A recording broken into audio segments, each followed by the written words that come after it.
relief job ang binirod game nung last kalamangan itong mga taga-Purefoot 24-20. And wala nang babaan for Nelson Asaytono.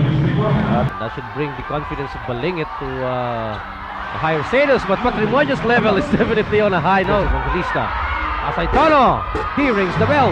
Well, si Asaytono, nakita niya 11 seconds sa kanilang shot clock. Sabi niya, that's my number. Pag talaga hindi natin malaman. Pero si Asaytono, nakukuha na yung momentum dito sa... Apat ang laman ng hotdog. Grandison, Asaytono, suwabing-suwabe. Oo, may kabagalang. Buti nakatalikod. Patrimonio, tinira, binanda, pumasok. Oo, talagang may fishing expedition. There we go, Evangelista. Cordillera, Patrimonio, oh yes! At parang pinakain na lamang ng aligabok si Balingit. Nakahabol-habol. Squarefoots and Capasio providing that big screen. At yun yung tinuturo nitong coaching staff ng San Quezon Youth. 4 seconds, 3 seconds sa shot clock nila. Naipon si Patrimonio pero meron pa rin 2 points. Tatlo ang nilusutan ni Alvin Patrimonio. At They have 6 seconds. Patrimonio against Grandison. Yes!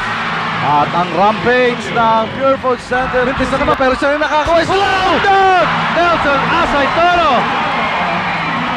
What a slam by the ball. Oo, at yan ang hinihintay natin na laro kay Nelson. Great.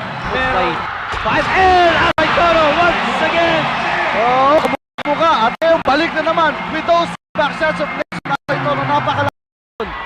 Patrimonio against Villamin. Patrimonio, pawi kagad ang lamang para sa Purefoot. Hindi kayo maaaring lumayo, sabi ni Alvin Patrimonio. And then, Walang traveling. At eto si Patrimonio against Grandison. Ginamit yung pick ni Cordillera. Bumirada si Patrimonio. walang panahon para magreklamo. Sabi nito si Alvin dito. And some color really between Asaytono and Redfield. Yan, napaghiwalay na si Asaytono at si Redfield. Oh!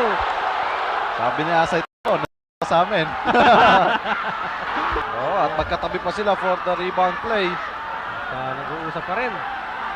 Remaining, Asaytono is the hot guy para sa Suncase. Well, Ang puso nyo, binuminom na kayo ng maraming tubig.